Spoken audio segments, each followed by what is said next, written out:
Hello, everyone, and welcome to another edition of the GangstaPriest podcast.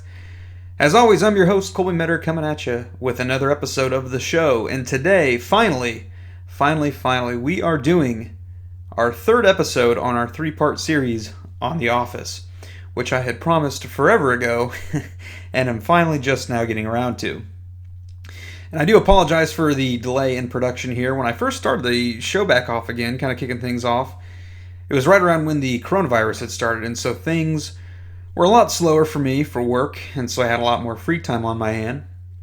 And as the coronavirus has sort of slowed down a bit and things have opened back up, work has gotten pretty busy. And so I haven't had as much time to record as I would like, but I'm finally trying to get back into the booth and get things kicking off again. So I know forever ago I had promised that I would do a three-part series on The Office, and I did want to uphold that promise, and so this will be the third and final episode on The Office. Now, if you've been following the show, you know that typically we take either a series or a movie. In the future, we'll be doing music, doing some other things on here, but traditionally what I try to do is look for some kind of a theme in there and talk about on the show how we can break that down and apply that to our normal, regular lives. And so we've done two episodes here. We did one on the character of Michael Scott, and we did our second episode on the relationship of Jim and Pam. But today I thought I'd do something a little more fun for the viewers, something a little more lighthearted. And so today what we're going to do is I'm going to break down my top 20 characters on The Office. When I'd started this out, I've seen the show, and I mentioned this, I've seen the show many times. In fact, my roommate's been watching it again, and so I've been kind of watching some episodes with him. One of the best comedies of all time, hands down. But there's a lot of characters on the show. It's a huge cast of characters. And you've got your mainstay characters, you've got kind of your primary group set of characters, and then some secondary characters that are there pretty consistently. And like any good TV show, new characters are introduced through the different seasons. Some stay, some go. But there's a huge range of characters. And when I first sat down and started thinking about this, I actually was thinking about doing my top 25 characters from the show, but I started recording and realized that might have been too long. I had a few people who echoed that sentiment. Tally, I know one of my listeners of the show had mentioned to me that she thought 25 might be a bit much, and as I started recording that first time, I realized that was spot on. 25 was a bit lengthy for any list, for any TV show, so I whittled it down a little bit, and so today, instead, we're just going to do our top 20 characters. And as I mentioned, this is my own personal list, so I'm sure yours is going to look very differently. But I thought it would be interesting for you to kind of see my breakdown of the characters and see why I put them where I did on my list. And before we jump right into this, like I said, there is so many characters. It was really challenging, which I enjoyed thoroughly putting this list together. There was a few people I had to leave out that was very difficult for me because I am someone that likes to talk, obviously, and editing is hard for me. But before we jump into the list of the top 20, I did want to go through. I did have a few honorable mentions, some people who didn't quite make the cut, but are personal favorites of mine. I guess I should acknowledge, too, before I dive in here, that there wasn't really necessarily a formal ranking system that I used. It was kind of a mix of guttural. You know how it is. There's always characters you sort of gravitate towards in a show, so that's kind of part of my ranking. The other factors I looked into was the impact of the character on the storylines and the story arcs, how well they're acted, how well they're written. So there's kind of a variety of factors that I looked at. Nothing really formal that I used. But you'll see as I'm talking through this, those are some of the reasons for why I placed one character in one position and others, higher or lower on the list. So if you are checking the podcast out, and you're checking this list out, be sure to give me a comment below, like, share, and subscribe. I love to hear you guys' feedback, so if there's someone you think that I placed too high, placed too low, let me have it. I'm very interested to hear who you personally have connected with the show, because I think that's the importance of art, is that, again, we connect in certain ways, we empathize with certain people, and that's really what helps us grow in our own lives. Hey, this character went through this, I can relate to that. Being able to identify with them. And so again, no two lists are going to look the same, but I was very excited with doing this project, and I was happy with how my list turned out. So again, I'd love to hear your feedback when we're all done with this. Let me know what you think. But without further ado, we're going to jump right in. This is the top 20 characters from The Office by yours truly, Colby Metter, along with a few honorable mentions and one dishonorable mention. So my honorable mentions first. These are characters who didn't quite make the cut, and there's a few reasons for that. Really, actually, I think both of them are characters that are they're not mainstay characters. They're very, very small, minor characters, or don't come in until much later in the seasons. But they were personal favorites of mine. The Office, of course, is a comedy, and these characters, I think, even though they have such a small part, they have a nice little comedic addition they add in. So the first of these is Dunder Mifflin's, or I guess I should say the entire kind of bank of businesses there, the loyal security guard at the front desk, Mr. Hank. I did not know what Hank's last name was, so I just wrote down Hank. But Hank the security guard, he pops up here and there. Like I said, he's not very prevalent in the series, but when he does, he plays this stiff, kind of grumpy old man. But every time he's in a scene, I always find it hilarious. In the episode where they're trying to figure out how to spend a surplus that they have, the office is kind of divided between what should they get for the office with the surplus. So half the office wants a new copier, the other half of the office wants new chairs, and Michael, of course, cannot make this decision himself, so he decides to call Hank up to make the decision for them, and whatever Hank says goes. And so Hank, who of course was probably never put in a position like this, now kind of has a little bit of power in his hands, and so he goes back and forth between the copier and the chairs, as if he is, Sherlock Holmes, feeling this out and trying to make this monumentous decision. And of course, it backfires. He is just as unable to make a decision as Michael is. So it's a nice little bit of writing. But again, anything that Hank pops up in, it's very short, but I think he adds a nice little touch to the cast of characters. And the other honorable mention they had is the very same thing. I couldn't put him on the list because he's not a big enough character, doesn't really impact any major arcs, but everything I think that he's in as well is very funny, and that is Nate Nickerson. And if you're unfamiliar with who Nate Nickerson is, he pops up, I want to say it's around season 7. There's a little mini arc where Dwight decides to take his money and through the encouragement of Joe Bennett, invest in some real estate.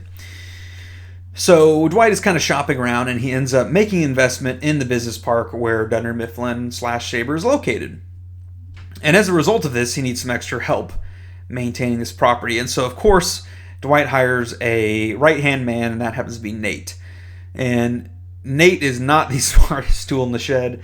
One of his opening scenes is the office. All the members of the office are looking out the window, and they're wondering what in the heck is going on.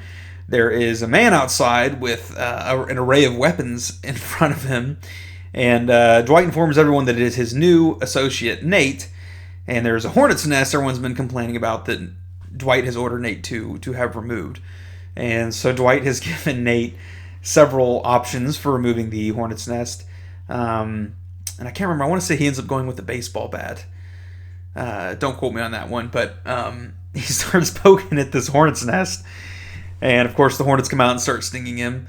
But again, he's a very, very minor character, but I think any little small thing that he does in the Christmas episode where Dwight dresses up as Belschnickel, he talks about Belschnickel has this loyal companion, and you see Dwight later making a phone call and calling it off, and it cuts to Nate dressed up in blackface as the Belschnickel's little right-hand man, which, that again, it's like a little 10-second scene, but it makes me laugh every time I see it.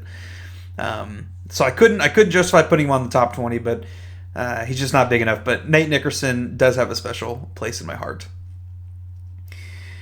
Now, before we jump into the top 20 and kind of the meat and potatoes of this, I did have one dishonorable mention. Before I reveal mine, I want you to take a second and think. Out of all the characters on the show, who is your least favorite? And if you'd like, you can leave a comment below. Let me know who yours is. But like any TV show, everybody has a least favorite character. And sometimes there's characters that fans rally around.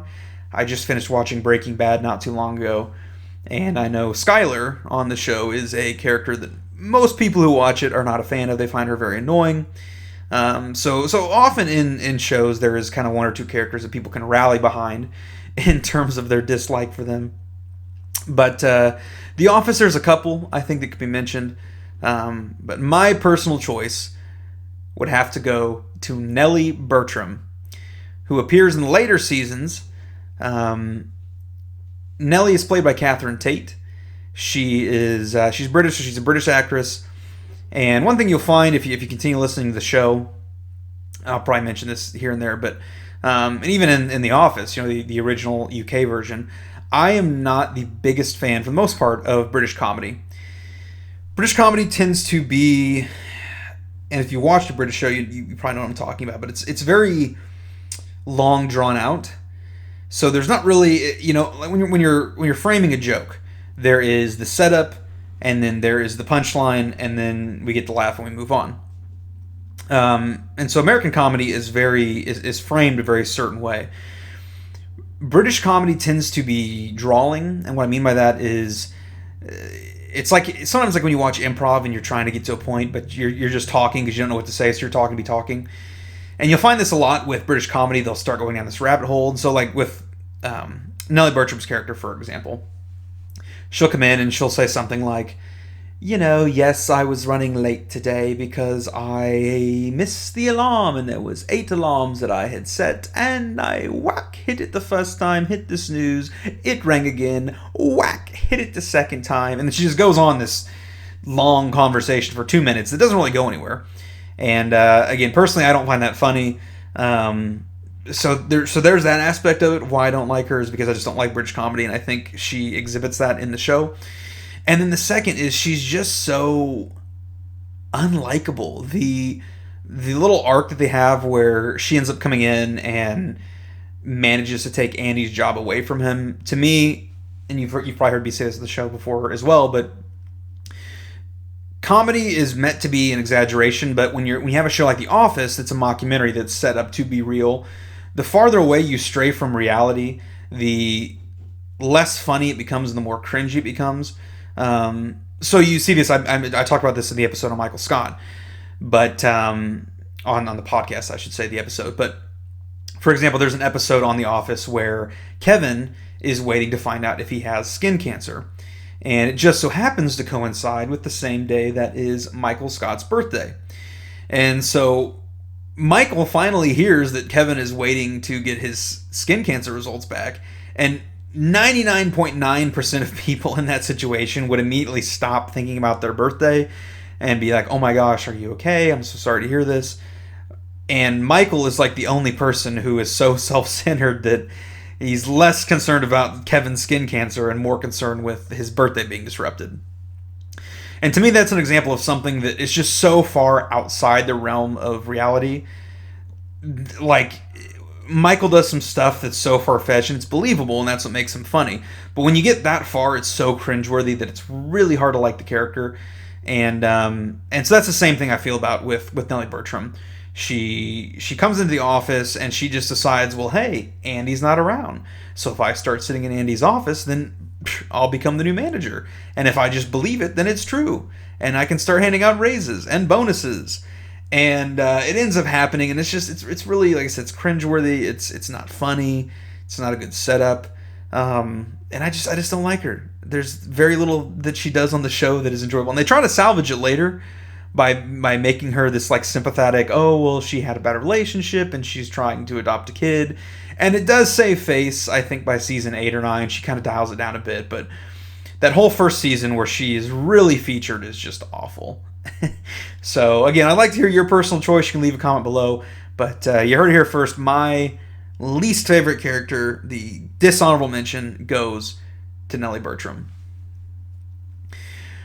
All right, so with those out of the way, we are going to finally jump into the top 20 characters. And number 20, starting things off, is Phyllis Vance. Phyllis, I actually had a really hard time putting her even on my top 20 because there's nothing... I kind of am apathetic, I guess, about Phyllis's character. I don't dislike her, but I don't. There's very few moments like when I think of characters and associate them with oh, this moment or oh, this gag. There's not a whole lot that I can associate with Phyllis. There's kind of an arc where she takes over as the head of the party planning committee and kind of goes on a bit of a power trip. Of course, we have her arc with getting married to Bob Vance. But beyond that, and kind of one of the running gags is that Phyllis is this just grandmotherly character in the office. Michael always teases her, even though they're the same age. But that's kind of always how I felt about her. She's never really made a big splash with me. She's just kind of there. And it's important to have characters like that to be able to bounce off with the other characters and creating some of the gags. But she never really stands out. She's just kind of present. Again, she's this older grandmotherly figure. And I can't remember. I don't know why I'm blanking. I think it's Phyllis Lieber, maybe? I don't remember what the actual actress's name is. But I know near the end of The Office, they started trying to give her roles. If you've ever seen Inside Out, which is a Disney Pixar movie, she voices the sadness. I don't know what the character's name is, but it's the emotion of sadness on it. And so she has this kind of droopy, sad, depressed, gloomy tone. And again, it doesn't really do anything for me. It's not something like, oh, wow, that was a great job. That was really well acted. And so I think that was like they were trying to get her out into the acting world post The Office. And it didn't really go too far because they realized she's not necessarily the best actress. She does a good job on The Office, but again, doesn't stand out, doesn't really make a mark. And so that's why I put her at 20. I felt like I had to include her because she is part of that secondary cast of characters. So I didn't want to leave her off, but I had her kicking off the list because, again, she just, for me personally, doesn't really make much of a mark. So again, number 20 is Phyllis Vance. Moving on to number 19, we have Karen the Filippelli. Karen Filippelli is played by Rashida Jones, who, if you're a fan of The Office, you probably have seen Parks and Rec, might be a fan of that as well. Very similar shows. And of course, she plays Ann Perkins on Parks and Rec. Another very similar to Phyllis, the reason why I put her lower on the list is she's present, and she is present for more arcs, I think, than Phyllis. Her whole romantic relationship with Jim, kind of part of the transition and the merger. So I think she feels to me like she has a bigger part to play in The Office. But that being said, again, doesn't really stand out a whole lot to me. I think she did much better in her role as Ann Perkins. She's a little more featured in Parks and Rec. In The Office, she starts off in the branch that Jim transfers to. It's not Utica. I always want to say Utica. I don't know. That's not the branch that he transfers to. Stanford, maybe. But basically, so when Jim transfers early at I believe the start of season 3, that's when you start getting introduced to Ed Helms, Rashida Jones, some of these characters from that branch. So again, as television shows do, we have some new characters introduced. And so she's featured a little bit in that season. And then when the merger happens, then she really begins to start feeling like a regular is part of the core cast of characters. Now, I don't know about you, but you've probably seen like artwork out there of The Office and, coffee mugs or pictures. And when I think about Ann Perkins, when I think about Karen Filippelli, and I don't know if it's because she was just there for a short amount of time, but like, okay, so good example, Andy Bernard, Ed Helms. He also comes over with the merger, but Andy to me feels like a major part of The Office. Whereas if you ask me if Karen was, it's kind of like, oh yeah, I guess Karen is part of the show. But rarely do I hear people be like, oh my God, Karen's my favorite character. And so that's why I kind of placed her again a little bit lower on the list at number 19. She does impact some of the arcs. She's doesn't really have a whole lot of funny lines. Her little romantic interlude with Jim is a nice build in his overall storyline with Pam. I don't really remember too many people at the time who were like on Team Pam or Team Karen. Most people I've talked to wanted Jim to wind up with Pam. And not with Karen. And so again, I think that's just because she just doesn't feel like, to me, and maybe you disagree, but just doesn't feel like a mainstay on the show. And of course, they end up moving her on eventually. After Jim breaks up with her, she ends up transferring out. And we see from her periodically, but not really featured as much again. And a large part of that was because, again, her work as Ann Perkins on Parks and Rec, which if we were talking about that, I would place her much higher. But for The Office, I just couldn't do it. So again, number 19, Karen Filippelli. Coming in at number 18 on our list, we have Miss Kelly Kapoor, who was played by Mindy Kaling. This was probably the hardest person I had to justify putting on this list. I have this really weird relationship with Kelly, because I don't hate her character like I hate Nellie. Like, Nellie I just despise. I don't feel that way about Kelly, but her character is just so ditzy and so, when you joke about that, like, Southern girl, it's, oh my god, let's go shopping, I'm so dumb. That's kind of how I view Kelly. She doesn't, the way that she's written, she doesn't really steal any scenes. To me, she's not funny because she's funny. She's just more of a nuisance, I would say, more annoying. From a glance, from a standpoint, if you step back and you think about some of the things, like her whole relationship with Ryan, her off and on again relationship with Ryan, that's kind of a running storyline in the Office. And when you think about it, it's humorous, but as far as being laugh out loud funny, from the writing or what she says, she just doesn't really fit that bill. And so I wouldn't put her in the category of Nellie and that I hate her, but she is probably, in my opinion, the most annoying character on the show. And I think the reason I had a really hard time placing her is because, again, she does feel like a main part of the show, and so I didn't want to leave her out. But again, that gut feeling of just her being annoying was hard for me. And there was a bit of fear, too, because I always am afraid that there's going to be these people who are like like secretly Kelly Kapoor fans, and the minute I mention that I don't like her, they're going to come out of the woodwork and be like, whoa, what the heck, rah, rah, rah. But it's been funny, actually. Recently, a few people that I've talked about with the show have seemingly been on board with me. Most of them find her annoying, and that's not a conversation that I have a whole lot when I talk with people about the show, but it is a bit refreshing to see that I am not alone in that thinking, that there are other people out there who are not as fond of Kelly as I am. So that makes me rest a little bit easier at night. To her credit, Mindy Kaling is a fantastic writer.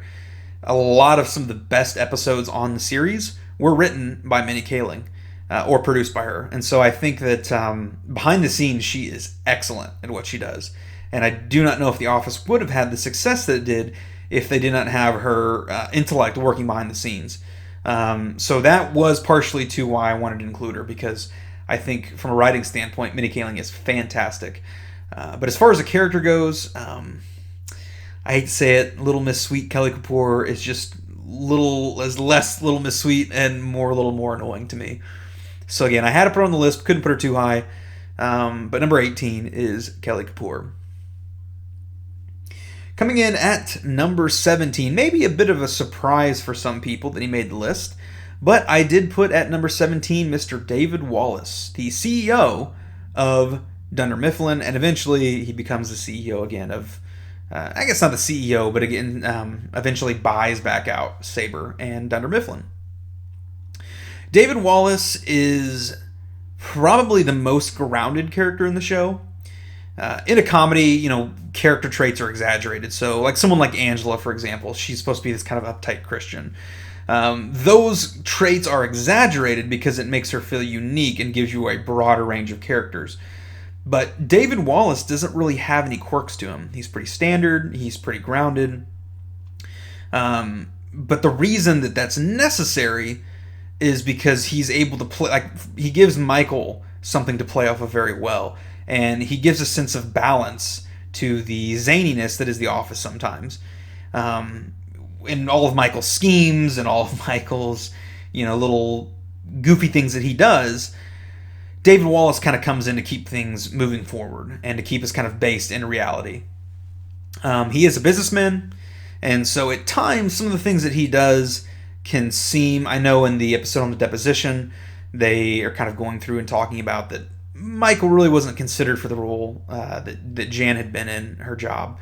And that's a very tough position for David to be in, because I don't think David is a bad guy, but he is the CEO and he is running a company, and so he has to make decisions that are not always popular or not always well liked.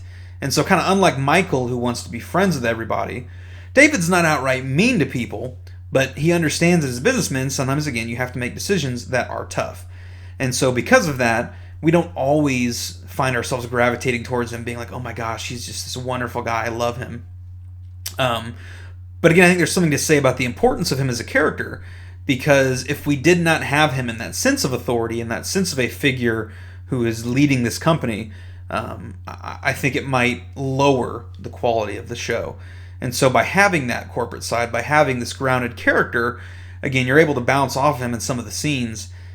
He's kind of like the straight man, so to speak, in comedic terms. And so by having that, I think that allows us to move forward with some of the humor of the show. And so again, very, very much needed and very important.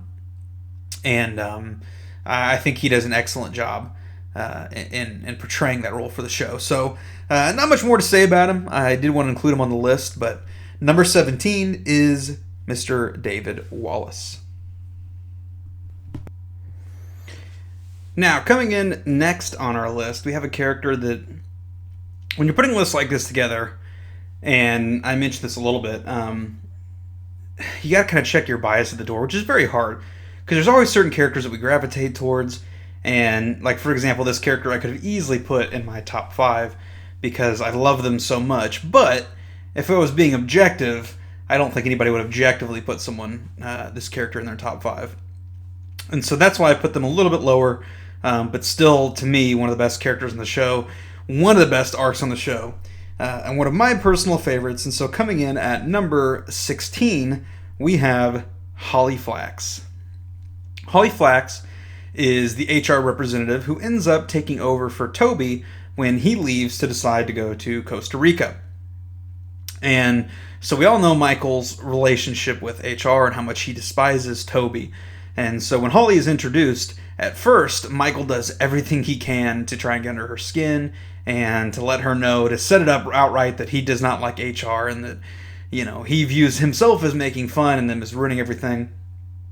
And Holly, from the get-go, and I think Jim mentions this later, but she's just as much of a nerd or a goofball as Michael is. From the get-go, Holly is able to connect with Michael and to kind of goof around with him and to play with him. And almost immediately we see Michael kind of starting to fall for her charm. And I think that's a very appropriate way to describe her as charming, is because Holly... So first of all, Amy Ryan, who plays Holly, has been in several things that I personally enjoy. She plays a character in The Wire, which is an excellent TV show on HBO. If you've never seen it, check it out. I think she's kind of good looking. From a personal perspective, I like girls with blonde hair and green eyes. But I know she's a bit older, but I think she's an attractive woman.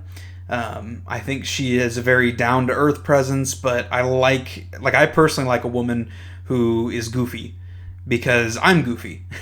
And I like someone that I can joke with, and, life is too short to take seriously. And so someone like that who you can kind of goof around with and can just be silly and improv stuff is attractive to me.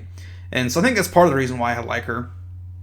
And then she, of course, her major arc throughout the rest of the series is this sort of back and forth between her and Michael kind of building this relationship, and then her getting transferred, and then her dating someone else, and you thinking like, oh no, I guess it's done for, and Michael's pursuit of Holly. And I think there's a very important moment. There's an episode where Michael thinks he has herpes, and so he's calling all his former lovers and letting them know about this, and he kind of has a weird day where he either runs into them or talks to all of the people that he's had a relationship with in the past several years, in the past several seasons.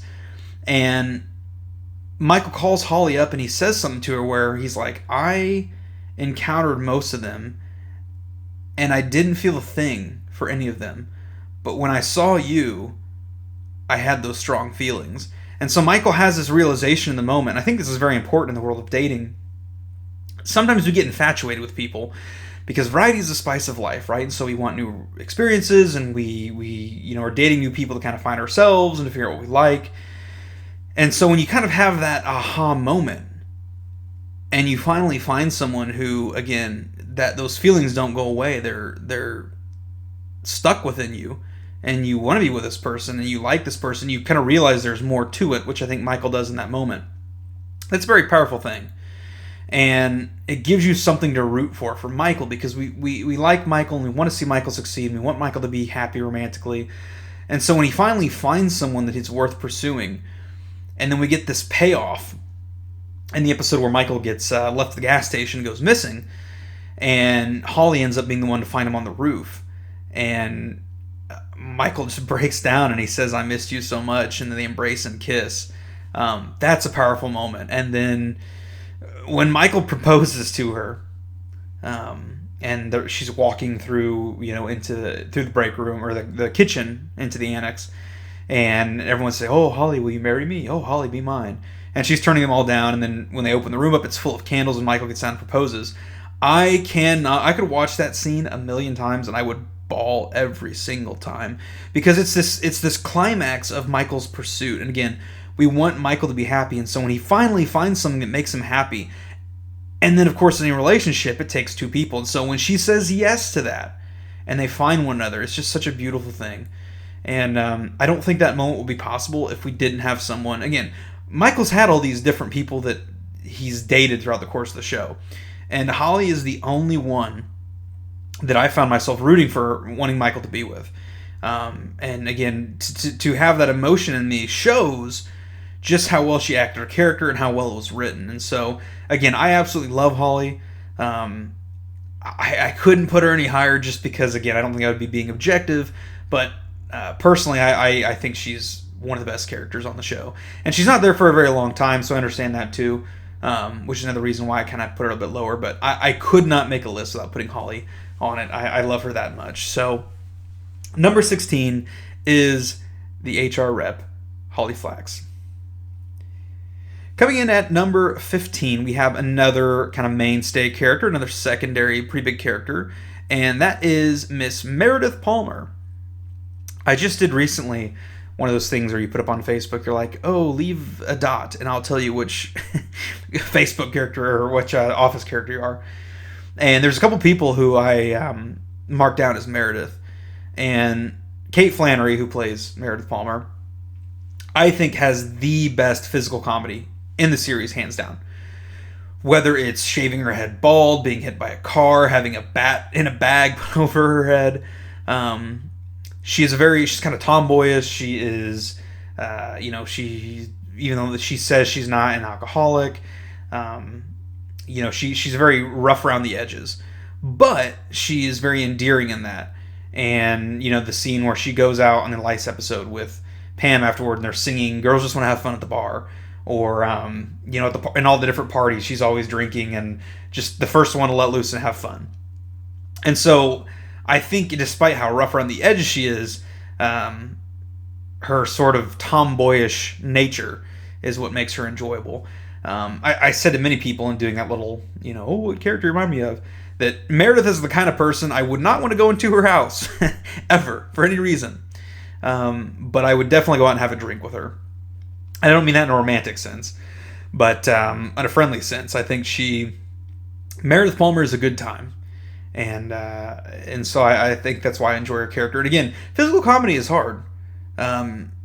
It's not something that everybody can do. It's something that you have to commit to fully.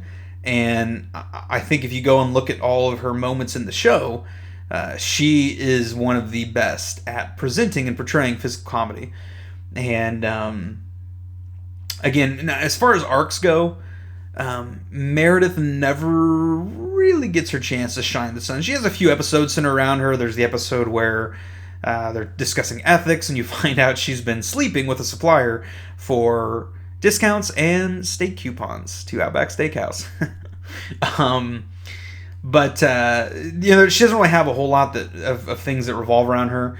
But she it's kind of like when you're making a recipe. You can use the basics, but then when you start to kind of discover cooking or baking or whatever it is that you're doing, and you understand ingredients more, you start to pepper in more stuff, and the more you can enhance it with those secondary things, the better it's going to be. And so I think that's, for me, Meredith is that kind of a character where she's never the primary focus, but she accentuates and she enhances everything because of how well her character is. And again, you exaggerate, you give character strong qualities.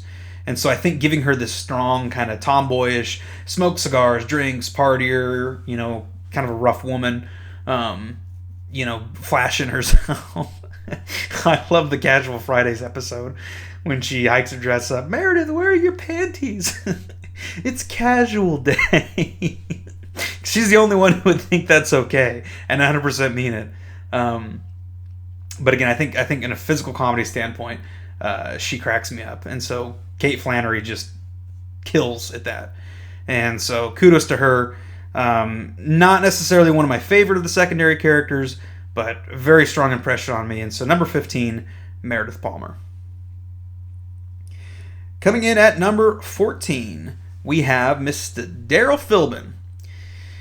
Daryl is another character who, kind of before the merger,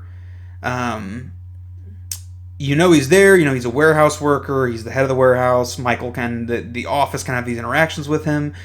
But I think the producers eventually realized that Craig Robinson was a funny guy, and that as the show progressed, they started bringing him in more and more, and eventually kind of became a full-fledged team of Dunder Mifflin. And what I like about Daryl is, like I said, some of the secondary characters only kind of have these minor side roles. Daryl has quite a bit. He has the arc of, moving up to the manager of the warehouse. He has kind of the side arc with, and I can't even think of it, Val, at the end of the series.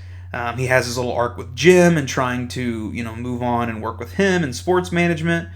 And so when you have all these different things, and even though they take a backseat to the major arcs, there's the arc with his daughter. His daughter is a very important storyline. And so, again, when you kind of have these small arcs that pepper in around the bigger arcs, again, the variety makes the show feel more full. And I think Daryl, what's refreshing about him is that not only does he have all these different arcs, but he also is a very well-rounded character. He's a likable guy. He can be stern, but he's got musical talent. He plays his piano and he sings. There's a little side arc where he dates Kelly. He is a sports guy. He talks about softball. And how he likes to play that. He's only got a few years left before his knees go for playing softball. So I think that well-roundedness is what makes me like him. Because out of all the other characters, he doesn't really have any... Again, like Angela's kind of this uptight Christian. Meredith is the rough around the edges. Creed is this kind of odd old guy. He doesn't necessarily have any of these specific exaggerated features. But I think the well-roundedness of him overall makes him incredibly likable, incredibly personable, and definitely a huge part of the Dunder Mifflin cast of characters.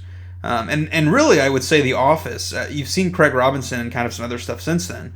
I know he's in the Hot Tub Time Machine movies. He's been in some other comedies, and I really think that The Office was probably his launching point for getting some of the other roles in some of the movies he's gotten. And that's a credit to, again, Craig Robinson's comedic ability. And so, again, number 14 on my list, I have... 14, yeah. Number 14 on my list, I have Daryl Philbin. All right, folks. So, moving right along here. Coming in at number 13, we have the sweetheart, Miss Erin Hannon. Erin Hannon, played by Ellie Kemper. She makes an appearance, I want to say it is in season 5, maybe 6. And what's crazy is Erin doesn't come in until really halfway through the show. But she feels like, once she gets on, like such a mainstay of the main staple of characters. And I think that's largely due to Kemper's acting ability. A lot of times what you'll see with TV shows is when someone stands out, a producer is going to think, well, hey, we can build a show around this character. And so you'll often see either these spin-offs or, the character kind of get their own show. And I don't know why I'm blanking on the name of it. It's the one where she's like trapped in the cult and then comes out and is trying to like figure out how to like find her way in the real world. I can't even think of what the name of the show is right now. I don't know why I'm blanking. If you know what I'm talking about, leave me a comment below. Make me aware of the show, because I don't know why I'm blanking right now. Oh, The Amazing Kimmy Schmidt. You can still comment if you like, but yeah, The Amazing Unbreakable Kimmy Schmidt. Um, she ended up getting her own show, and while I've never seen that, I know it's gotten some good feedback and was on for quite some time. And so again, I think that's a testament to how great she kind of plays that character, this sort of clueless, happy-go-lucky, very positive girl. And I think that's really the best way to describe Erin, is that she's just this beaming ray of positivity and light in the office. Not that the office is a dark and, depressing kind of place. But once she comes on the show and becomes a secretary moving forward, she just has this very warm personality. And her sort of cluelessness, there's a girl that I went to college with that she reminds me, I mean, they are literally the same person. But her cluelessness is what makes her so just likable. I know that's maybe a weird way to put it. But she's just such a sweetheart. And I really enjoy the storyline where, so you find out that she was an orphan, was adopted.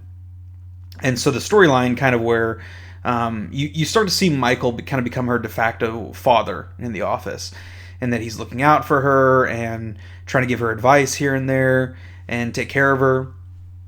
And I think it's a really sweet, it's a very subtle storyline, but I think it's very sweet and really speaks a lot into the insight between her character and the character of Michael. Of course, we get the back and forth relationship with her and Andy, which was really enjoyable up until, for whatever reason, the producers just decided to torpedo that, and ended up taking her in a different direction with Pete, or Plop, as I should say, and kind of setting her and him up as Jim and Pam 2.0, which that I did not care for one bit. But as far as Erin goes, just everything about her, she's a very attractive girl, first of all. Which, again, I know some of you are probably hearing this list and being like, is that the only thing you care about? But I am a guy, and I'm sure, for you ladies out there, I'm sure you probably find Jim attractive, or, some of the characters on the show. And so that's how I feel about her. She's an attractive girl. She's a sweetheart. Just very down-to-earth, very likable. And the sort of ditziness of her, she's very well-meaning. And so that's, I think, it comes from a place of, she wants to be kind to people. She wants to help people. Very rarely do we see her get angry or see her do anything kind of devious or, cutting corners. Morally, even though she kind of has her head in the clouds, she is a very morally grounded person. And so I think her taking over for Pam and becoming sort of the secretary moving forward makes her just, again, one of the mainstays of the show. And for me personally, I love the heck out of Erin. Like I said, she's just a sweetheart, and I love her for that. So number 13, Erin Hannon. So we're getting almost to the halfway point. We're going to move from here on out. It's most of these characters, in fact, I think all of them are going to be the main principal cast of characters.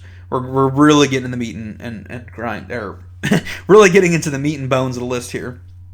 And so coming in at number 12, we have Ryan Howard, who starts off in the office as a temp and has this big arc of his rise to power, becoming corporate, one of the youngest corporate members before he is caught with insider trading, and then his downfall to where he's working in a bowling alley, and finally sort of not his rise to prominence, but his kind of rise back to being level-headed.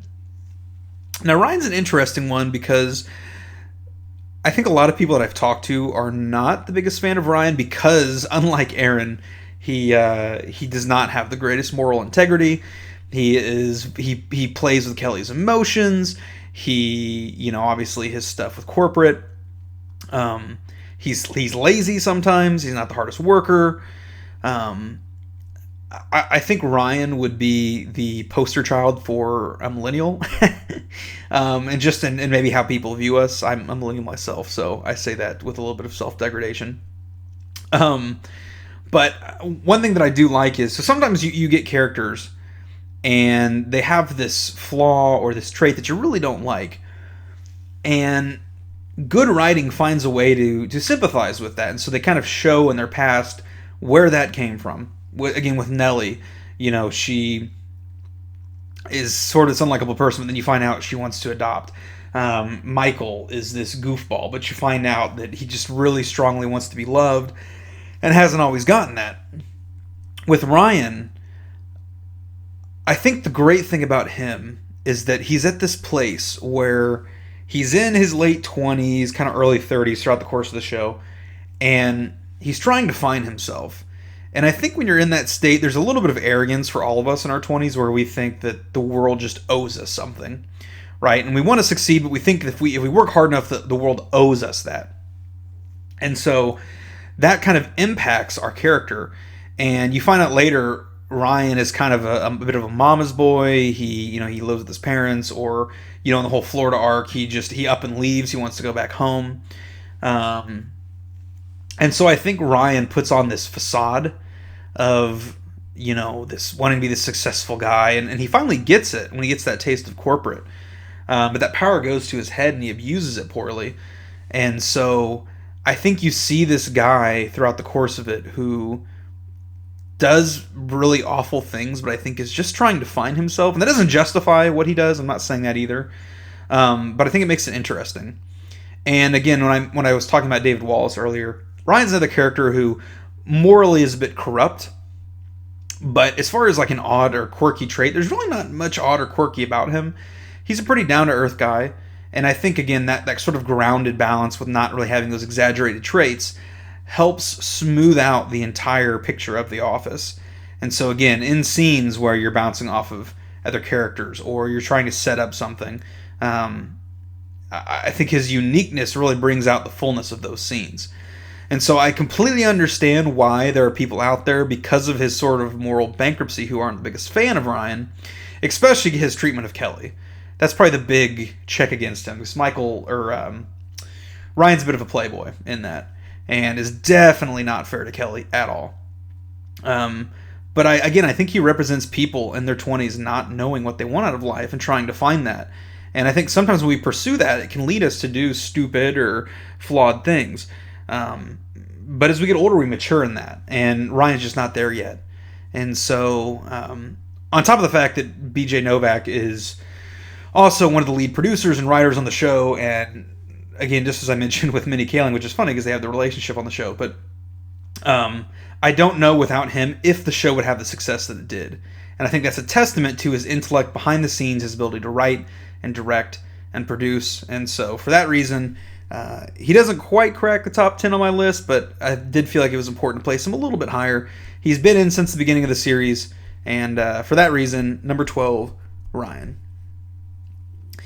Coming in at number 11, our urban vibe for the list, as Mike would probably say, is Mr. Stanley Hudson, our beloved grump, who sits and does his crossword puzzles and makes smarmy remarks about not wanting to work.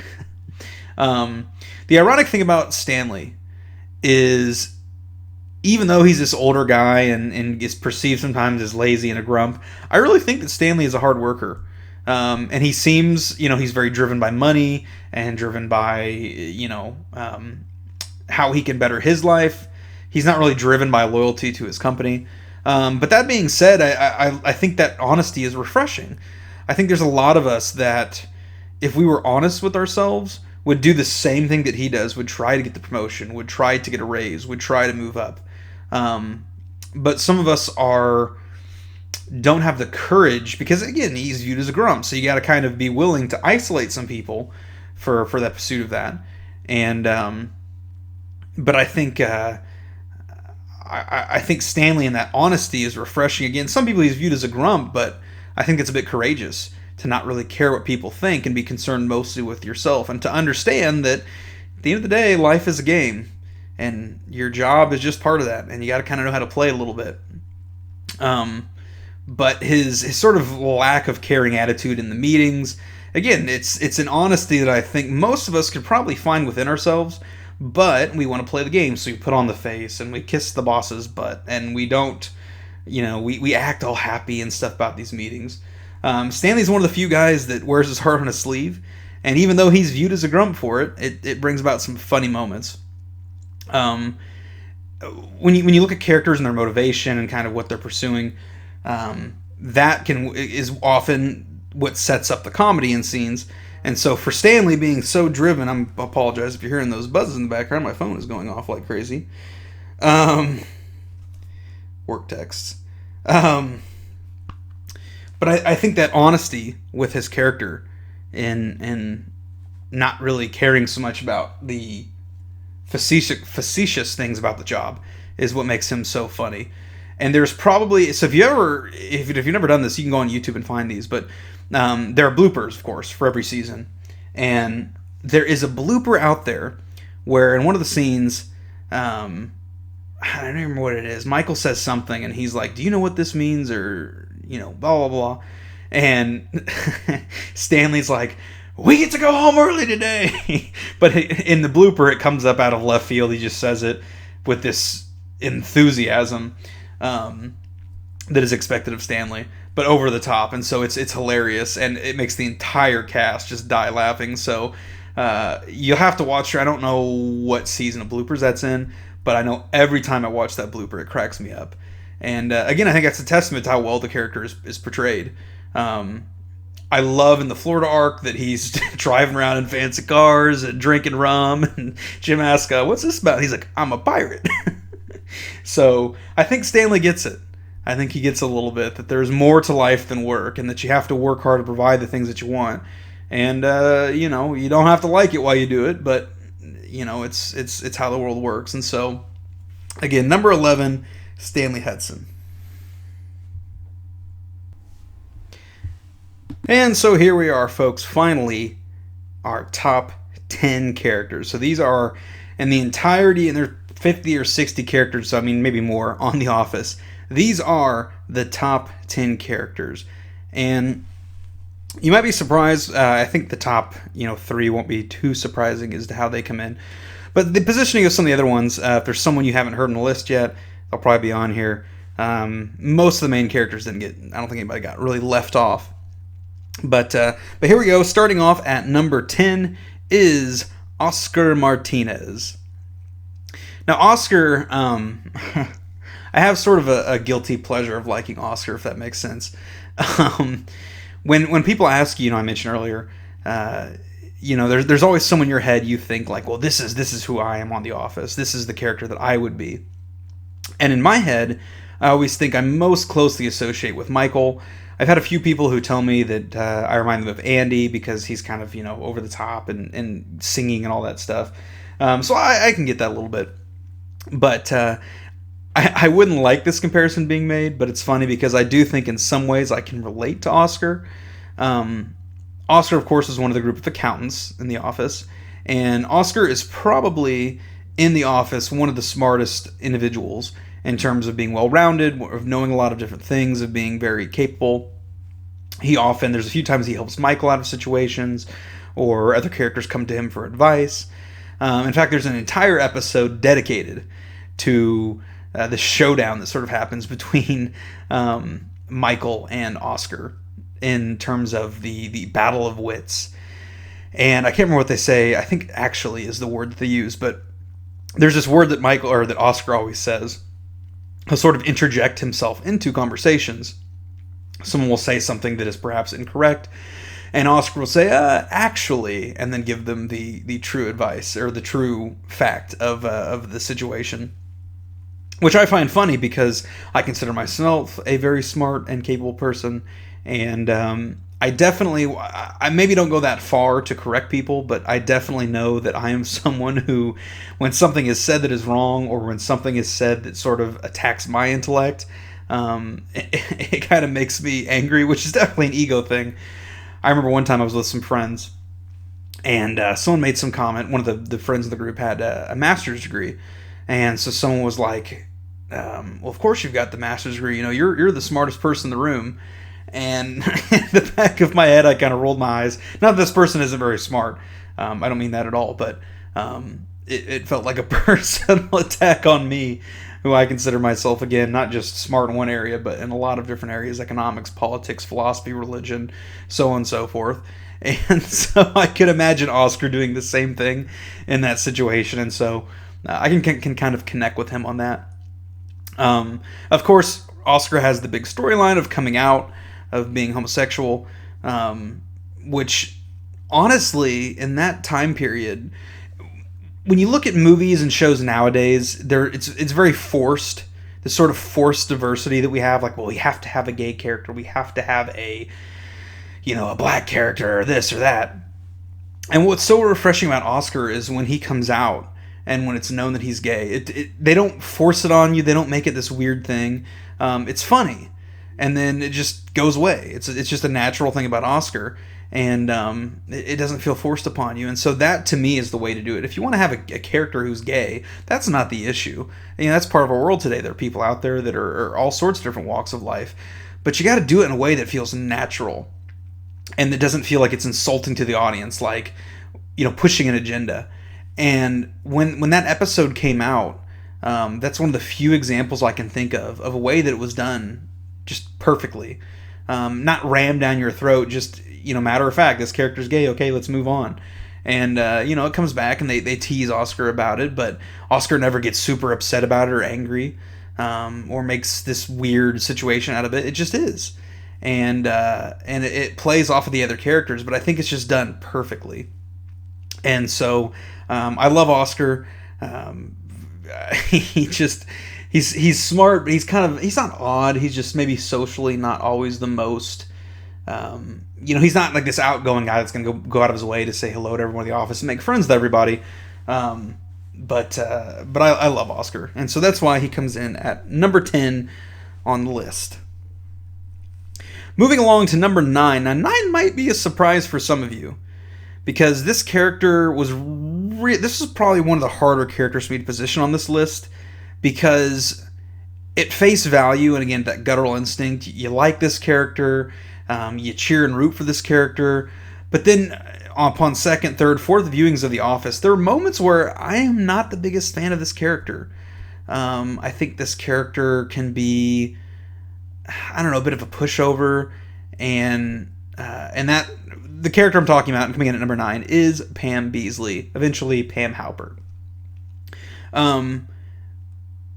My roommate and I were having a discussion, my prior roommate to my living situation now, but he's a big Office fan as well. And we were having a conversation one time about her, like, why is it that for the first 3 or 4 seasons there's kind of this magic about Pam, and then all of a sudden she just kind of becomes background noise, so to speak. And his argument was that there's sexual tension between Pam and Jim, and there's this journey. We want them to get together, and she's dating Roy, and we don't want her to be with Roy. We think this is a bad thing. And we like Pam. She's kind, and she's very warm. She's very down to earth, and so we want what's best for her. And so that's kind of the drive of the first couple seasons. But when she finally gets Jim, and that's not to say that Pam doesn't still do things. She goes to art school, and she, eventually when they get married, she gets pregnant. So there's still big things that happen with Pam. But in my opinion, she kind of falls by the wayside a little bit. And there's moments where she shines. When Michael leaves to start his own paper company, she's one of the only people, or is the only person to leave with Michael. So it's moments like that you're like, dang, good for you, Pam. But then there's other moments where, as Karen would say, Pam is kind of a bitch. My current roommate sent me a meme a couple days ago that was pretty funny, where, it's like, in the relationship between Jim and Pam, Jim is so supportive of Pam when she wants to go to art school, and he buys her a house, and he, does all the stuff for her. But in the end of the series, when Jim wants to do it, when Jim wants to go off and kind of pursue his dream, all of a sudden that's a big issue. And so it's like the little things like that kind of make me wishy-washy on Pam. Again, at first glance, nobody thinks of Pam and thinks bad about her. And I don't even necessarily know if I'm saying here that I think bad of her. It's just, she's just kind of there. Kind of like how I felt about Phyllis. She's kind of there in the back half of the show. And, I don't know. Like I said, I think she deserves to be in the top 10. She is one of the biggest characters on the show.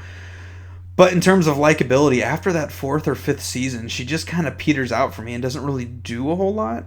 And maybe you're listening to this and you think I'm absolutely wrong here. You can let me know in the comments below. But I don't know. I didn't want to put her any higher.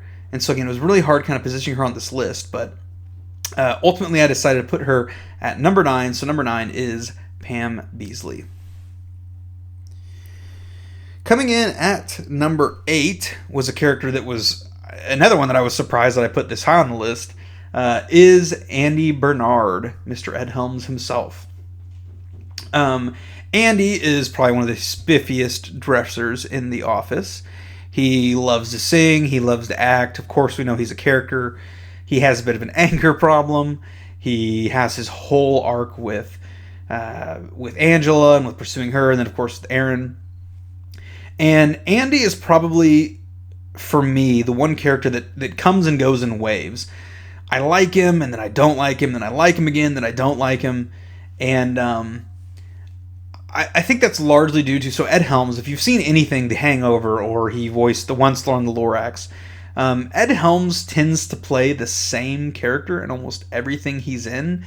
This sort of goofball guy that's over the top and likes to sing. And if you can ever find anything where he doesn't play that character, please let me know. But I would challenge you to do that, to find something where he does not play the same kind of stock character. And so I think the difficulty in that for the writers is finding a way to best utilize that. And to me, I think seasons 3 through 5 is when Andy shines the most. He's still his character, but they utilize him in such a way that it's enjoyable. And again, he feels part of that ensemble cast. And really that lasts all the way up until, and this is another thing that no one's ever been able to pinpoint why this happened. But near the end of The Office, Ed Helms was starting to kind of find some more success with things like The Hangover and with some other movies. And so he had less time that he could devote to The Office. And so you see all of a sudden, Andy, he goes away to this camp that David Wallace sends him to. And when he comes back, Andy is the biggest jerk in the world. Like, and it comes out of left field, and he's horrible to Aaron, and he's horrible to some other characters in The Office. And they give a reasoning for it, but it's not really a reason that I think is accepted by viewers of the show. And it's never been fully disclosed as to why that was. There's a couple of rumors kicking around the show's coming to an end, and so they kind of wanted to, when they put Andy in the management position, wanted to kind of drive it off a cliff. Well, hey, if you don't like this character, then the ratings are going to decline. Some people, again, feel like it was because he had less time to devote to the show, and so the show felt like, hey, we're giving you this role as the manager to kind of be the lead character, and now you're kind of sticking in our face by going and doing these other projects. And so the writers just said, well, hey, screw you, we're going to make you as unlikable as possible. So there's a variety of reasons, and again, rumors kicking around as to why that happened, but I don't think you can argue that Andy, in the end, 8 and 9, is just almost as unbearable as Nelly. In terms of how he acts and how he behaves and how he treats Aaron. And they make him this sad sort of man-child where he's estranged with his parents and he's trying so hard, but he hates his dad and he's the unlikable brother. And I don't know, it really takes a nosedive for me. But 3 to 5, like I said, seasons 3 to 5 is prime Andy for me. And I think he has a lot of funny moments. I really think he brings a lot to the show. And so that's why I put him not quite in the top 5, but definitely in my top 10. So number 8 is Andrew Bernard. Coming in at number 7, another probably surprising one on this list for most viewers, because this is a character that I don't think gets as much love as he should. Number 7 is Toby Flenderson, Michael's arch rival throughout the entire course of the series. Paul Lieberstein, who plays Toby, is another one of the showrunners, another producer, writer. He has extensive writing credits. He was a pretty big writer for King of the Hill in its heyday, and so I think that, again, kind of going back to some of those characters, B.J. Novak and Minnie Kaling, I think it's a testament to Paul. In some of the episodes that he's written for or directed are, again, some of the best of the series. And so, as far as a character goes, Toby doesn't get a whole lot of love, and there's a reason for that. Toby's kind of a pushover. He's supposed to be this HR guy. Pretty much lets Michael walk all over him. When he does kind of speak up and speak his mind, he doesn't really command attention. He's kind of this just sad man that's there.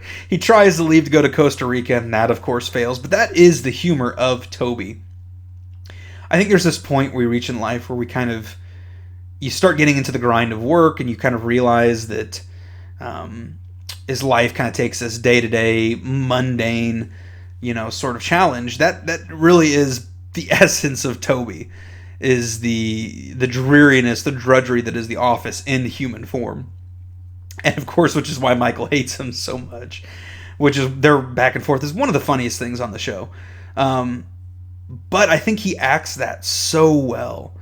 And he means well, but he for whatever reason, he never has the confidence to to really stand up and to be who he's supposed to be. But that sort of sad, sympathetic man works for him. And to me, again, in this ensemble of cast of characters, you've got to have people that can play these different ranges, and he does it so well. Is what, again, I think makes it so humorous. And man, there's a lot of small moments, and then there's some nice moments too. You know, the moment where Toby is sitting down with Michael and trying to kind of talk through some things and work through some things in kind of like a psychology kind of sense. I think you see that he means well. There's another moment when Michael comes to Toby for help, and he kind of, you know, the camera cuts to him and he's having this one-on-one interview, and he's smiling. He's like, you know, I just knew that if Michael gave me a chance, he'd come around and that we could become friends. And so I think in his heart, Toby means well and he wants to be liked, but he's such a soft-spoken individual that he never really finds his place. He kind of always has that estrangement from the rest of the cast. But I love him. I love Toby, and I think that, again, he sets up some great interactions with Michael. And so number 7 on my list is Toby Flenderson.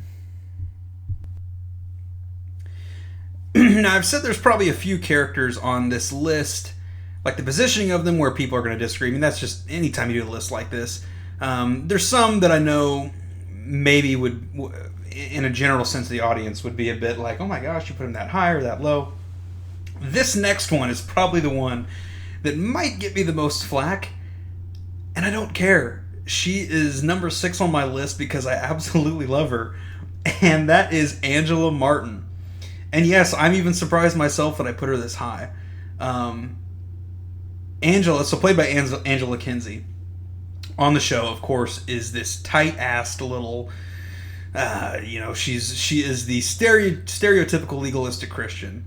She has this strong sense of morality, and she almost thinks she's above people because she's not this heathen that acts like in ways that some of the other characters do, which of course is ironic, and why it's written so brilliantly, because as I've mentioned on the show, and of course I've talked about, I'm a Christian, but you see this all the time in Christian circles, these people that outwardly are like the Pharisees, they're, I'm so holy, and I go to church, and I do good, but behind the scenes, internally, humans are flawed. We are fallen, we are sinful, and none of us are prone or are not prone to being able to, to go out into sin. And so you see this with Angela in her affair with Dwight, which is a terrible thing that she's doing when she's engaged to Andy, that we, the viewers, see. But, she does it. And despite her outward appearance of being holier than thou, she's doing something that goes against everything she stands for. So not only is she doing something bad, but she's also a hypocrite. And that she's so outwardly, I am this holy, good little girl, I don't do anything wrong. And yet here she is behind the scenes, sleeping with Dwight while she's engaged to Andy. I think I love the way that's written, though, because especially someone who's grown up in Christian environments, that just feels so close to home. I can't tell you how many people, and this is why when you look at the example of Christ, and he talks about this, and not judging people, and not being lukewarm, not being fake, not being a hypocrite. There's so many Christians who, for whatever reason, have it in their mind that they have to be perfect and they have to set this example. And so they go out and they proclaim these morals. And it's not to say they're bad things that they're proclaiming. A lot of what Angela believes in, I think, is good things. But what happens is when that becomes your MO, when that becomes your personality, you become so uptight that you're not a very fun person to be around. And so not very many people in the office would probably, unlike Meredith, who, like I said earlier, I'd like to go out to drink with her, Angela's not the type of person that you probably would have a drink with. She is so closed-minded. But it's hard to live that way. It's very hard to live that way. And so I love in the end when Angela's dating the senator and then ends up breaking it off, and you kind of see her life just falling apart around her. They humanize her so well. And you see her struggles, and you see everything that she's kind of buried in her. Because, I believe that people who put that outward appearance, internally, it's not to say, and I'm not sitting here telling you that you should desire sin, that you should go out and do bad things. I don't mean that. But I think that, again, we are flawed. And so there are things like, okay, even in that situation, life is short. And I'm not sitting here suggesting to you that you should go out and have an affair and that you just sleep around and do whatever.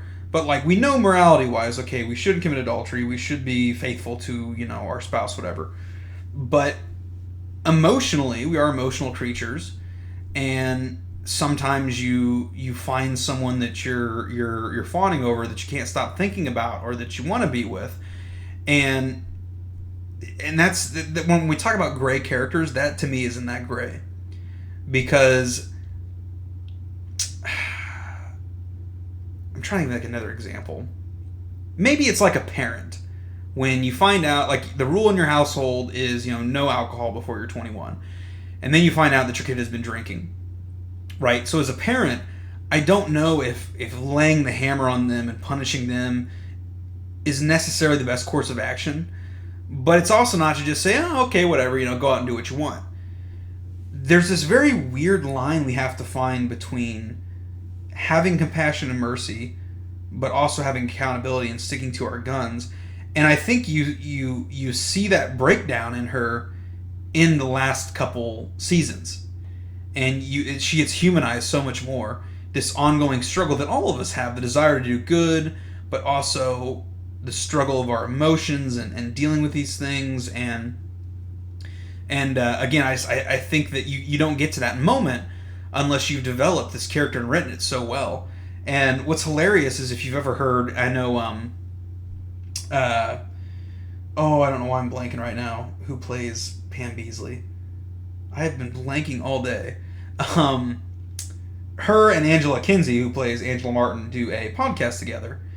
And Angela Kinsey is one of the sweetest, nicest people you ever meet. So to know someone like that and to be able to see her portray, again, this very tight, closed-minded individual, I think that speaks a lot to her acting ability and to the way that the character is written. So I absolutely love Angela. I know there's some people out there who hate her, but I think she is perfectly written, because it's believable. There are people who are out there who are like that.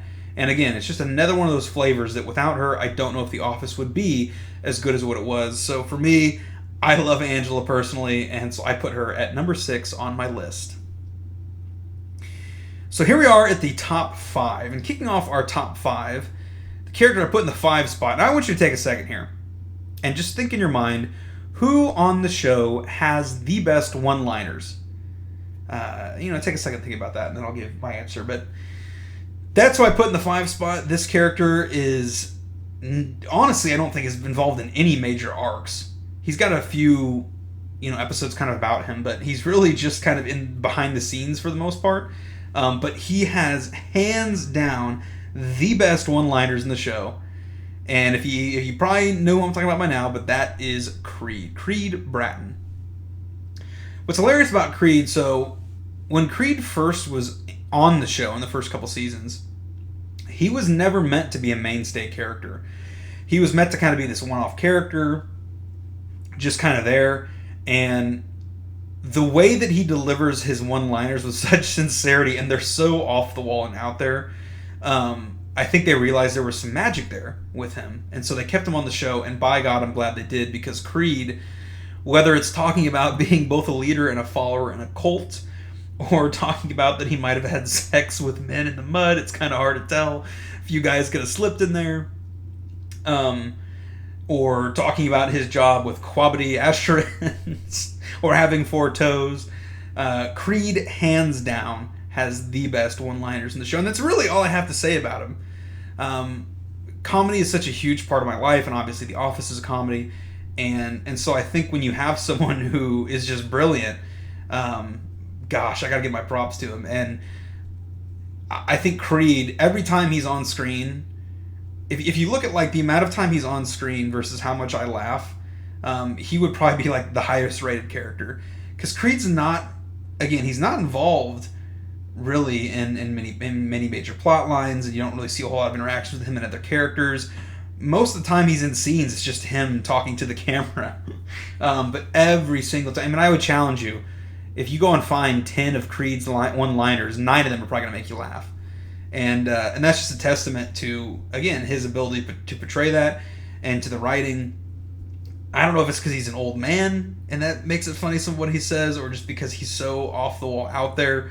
But God, I love Creed. And so I couldn't put him any higher. If this was a personal favorites list, he'd easily be top 3.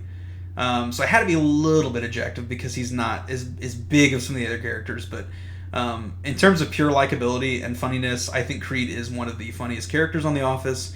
He has the best one-liners, and so therefore he notched my number 5 spot. Coming in at number 4 is another character who, if this was a list of my, just purely a list of my personal favorites, this character would be either 1 or 2. He has been since I first saw The Office. He is to this day. I absolutely love him. He is a big, lovable teddy bear, and that is Kevin Malone. So Kevin kind of undergoes this very interesting transformation. The writers in the first half, so like really through seasons 4 and 5, Kevin is this oafish kind of guy. He's not very smart, but he still has character. He plays in a band. He has won, at the World Series of Poker. He placed first in a small tournament. He likes to gamble. He likes the ladies. So there's even though he's kind of dumb, that's not like his just defining feature. It's part of him, but there's character there. He's well-rounded. And, man, whether it's the scene with him dropping the chili on the floor, which is just so memorable in a cold open in itself, or, again, just like Creed, a lot of the one-liners that he has are hilarious. And then just his warm, embracing personality. I think at one point, Michael even says it, calls him a teddy bear or something like that. And Kevin's like, come on, guys, I'm right here. But that's how I feel about Kevin. I just think that he is absolutely hysterical. And Brian Baumgartner, who plays the character, if you go and watch some interviews with him, again, nothing like Kevin. And he even talks about in one of his interviews the audition process and how they kind of explained the character, and then what he put together and presented. They were like, it was just no competition. He was perfect. And what's sad to me is, so when you're on a TV show, obviously the longer it runs, it's like any job. Writers are going to change, people are going to change, and they did Kevin a little bit dirty. Not as bad as the Andy treatment, where they just like torpedoed his character, but Kevin almost loses some of his character, and then he kind of just becomes this like dumb guy punchline, to where it's like they make him stupid. I think there's a few like fart jokes in there, and that to me that's very black and white. It's not very much depth to it. It's very surface level, which is a shame, because again, I think early on they did an excellent job of making him an oaf, but also making him lovable. And it's not to say that he loses that lovability in the later kind of seasons. It's frustrating me again that he kind of becomes this sort of dumb punching bag, and not really the fullness of character that he was given the treatment in the first 4 to 5 seasons. But despite all that, I just love Kevin. I absolutely love him dearly. He's my favorite secondary character, definitely. It's a close tie with Michael for my favorite character overall for the entire series. Again, objectively, I couldn't put him any higher just because, he's not really involved in major plot arcs, because he is a secondary character, but it's my show, and so I am going to be biased on this one. Gosh, I love Kevin. I love him. And so number 4 is Kevin Malone. Now, the top 3, by this point, the 3 characters I haven't mentioned, it's pretty obvious. Almost every person who does a list like this usually has these 3 characters in the top 5, and some kind of order in these positions right here. So you probably know who it's going to be. But we are going to talk through them, of course. So coming in at number 3 is Jim Halpert. And it's funny because Jim, not as badly as Pam, but as I sat and was thinking through this list, there's a little bit of how I feel about Pam and how I feel about Jim. When we're introduced to Jim, he's this young, tall, he's very tall, so physically, he has a presence in the office. He's funny, he's personable, he engages with everyone, and it seems like or episodes about like the Office Olympics. Jim, and Pam even says this, when Jim gets onto something, gets really excited, gets everybody involved. And so that's the moments where we like Jim, because we know he's a good guy and he has a good heart. And even though the office can be this dull kind of drab place, Jim is trying his best to make it more enjoyable. Of course, all the different pranks that he pulls on Dwight, that's a huge part of the show, and a lot of people like that. And for good reason. Most of them are hilarious. But looking at the top 3 spots, the reason that I didn't place Jim any higher is Jim, I don't think, always has accountability. I love the episode where Dwight gets revenge on Jim and just owns the shit out of him with snowballs. Because Dwight might be annoying, but you never really see Dwight going out of his way to prank or to humiliate Jim as often, I think, as Jim does to Dwight. And sometimes it is justified, and that's why we like it. But there's other times where it feels like Jim just has this hard-on for Dwight, for whatever reason, for picking on him. And it goes on too long sometimes. And then we see other things. I mentioned I was kind of watching through some episodes with my roommate. But just recently was the episode where Jim is promoted to co-manager. Which is, as Oscar says, oh, of course, we've heard of 2 popes. Who hasn't, ever remembered 2 presidents leading the United States? Right? So co-manager is kind of an odd thing and very rare. But like if I was in Jim's position, I would think, okay, Michael kind of screwed me, but he didn't have to call David Wallace back up, and he didn't have to help me get this job. So even though we are co-managers, I need to kind of like still be a little bit below him and just let Michael take the reins and work it out.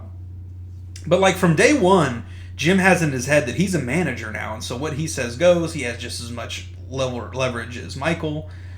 Even later when Sabre buys out Dunder Mifflin and Joe comes along and says, no, we're not doing this anymore, you need to pick one or the other. Jim has it in his head that he's the man for the job. And I'm sitting there thinking, look, buddy, before you came along, Michael was the manager of this branch for quite some time. And I know you're just trying to make a name for yourself. I know you're trying to move up in the world, maybe make a little more money. But that doesn't automatically mean that, well, now you get to be head honcho. And so there's some little things in there that Jim does again, the pranking of Dwight sometimes, the sort of the mindset like that, the management thing, where those knock him down a few points in my mind. But, I don't have to talk about the obvious stuff. We love the Jim and Pam relationship, and despite all that other stuff, we know he's a good man. He's there for his wife. He takes care of his wife. He's a caring man. He's compassionate. He's compassionate towards his other coworkers in the office. He becomes friends with many of them.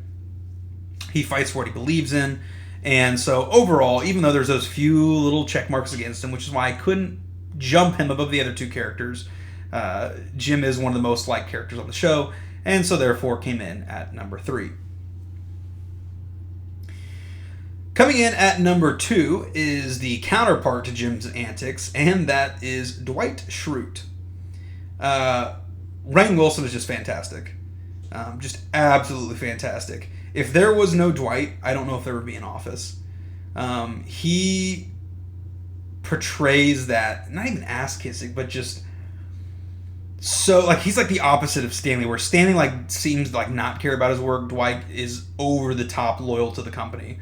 Will do anything for Dunder Mifflin, is a go-getter, he's an excellent salesman, and there's all sorts of type of people in the world, and Dwight is obviously a very odd character.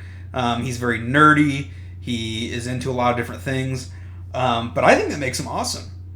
The fact that he's into so many different things and has so many different hobbies, and he is a man's man. He's not your typical, real built and buff kind of guy. I don't mean that, but he's a capable man. He owns his own farm. He runs it. He runs a bed and breakfast on top of being the top salesman. He knows how to make a sale. He knows how to make people better. And of course, that blinds him many times in the antics that he gets himself into, because he's so blind in his pursuit for the company that he can become blind to other people's emotions, and so he can trample them sometimes, or do things that are not maybe socially acceptable, like bringing a gun into the office or cutting up a goose in the office. But his personality is so unique.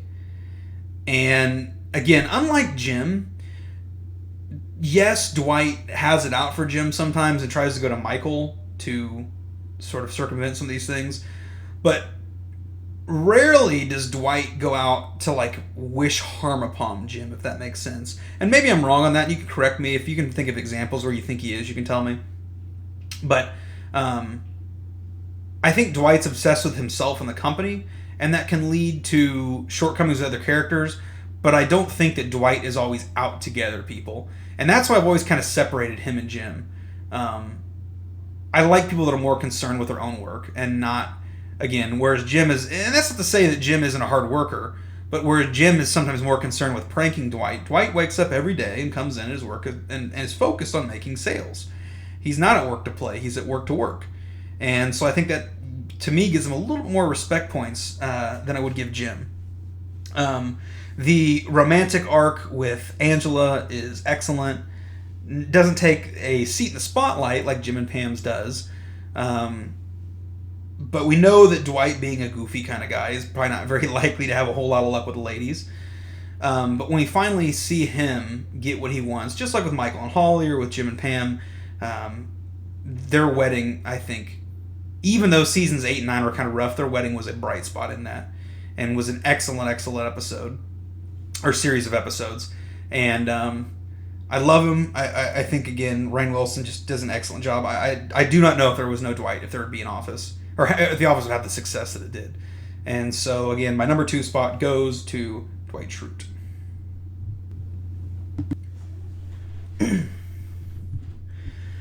And so finally, here we are, the top spot on the list of the top 20 characters, my top 20 characters on The Office. It should be no surprise who is taking this number 1 spot. I obviously did a whole episode on him.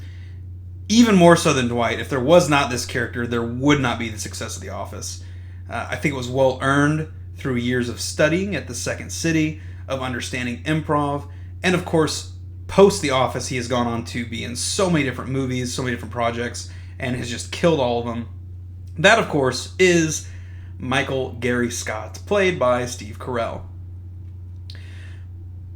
When you look at kind of, and I mentioned, I didn't necessarily have a hard-nosed rating system here, but if you look at a lot of the things that I mentioned, from character arcs, the writing, the portrayal of it, humor, the ability to make you laugh, Steve Carell gets top remarks in all of those things.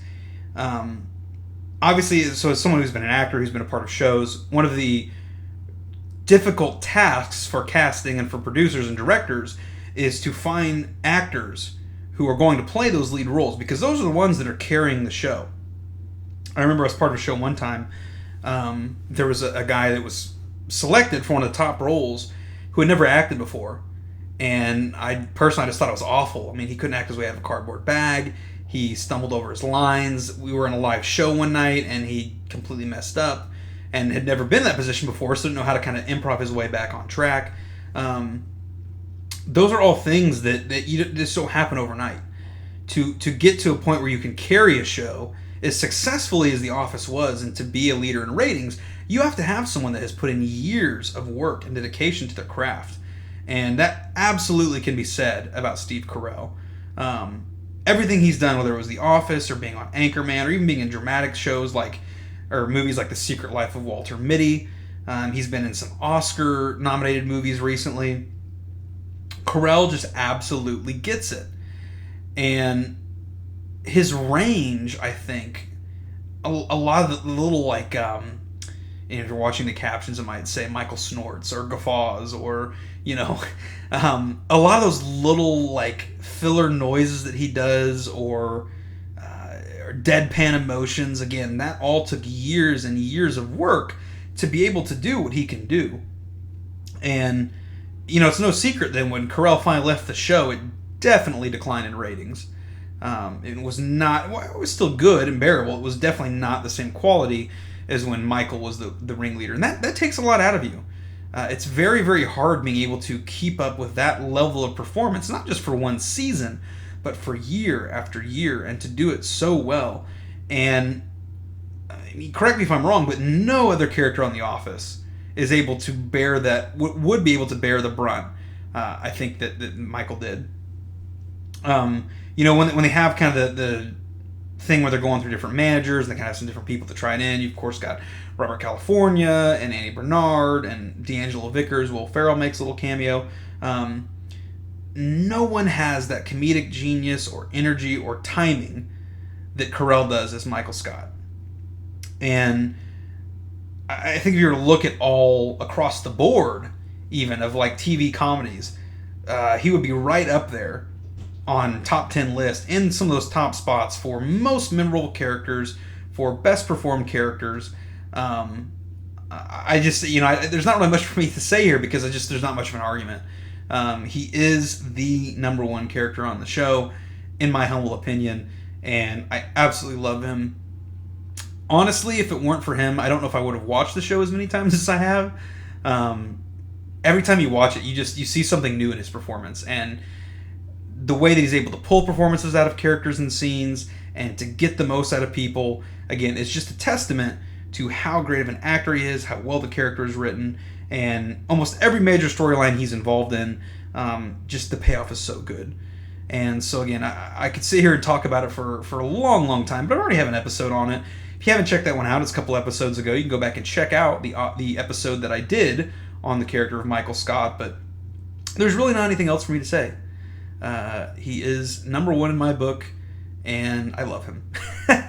So, number one goes to Michael Scott. That is the end of our list, and if you've stuck through this whole thing, I applaud you. This is the first time that I've done this format. It's not going to be a common thing for me. It does feel kind of weird normally. Again, I talk about a theme, and it gives me kind of a little more to work with, but I want to have something more fun, a little more laid back, lighthearted, and so I hope you enjoyed this episode. I hope you enjoyed this list. I'd love to see how it compares to yours. You can tell me where I'm right, where I'm wrong. That's the fun thing about making lists, is to see, how people's thoughts and yours, oh, I like this character too, or oh, I didn't like that spot. That's what makes for good conversation. And so again, I thought it would be fun to kind of do something like this, just change it up a little bit. Very different from what I normally do here on the show, but I had fun putting this list together, and I hope you had just as much as fun listening to it.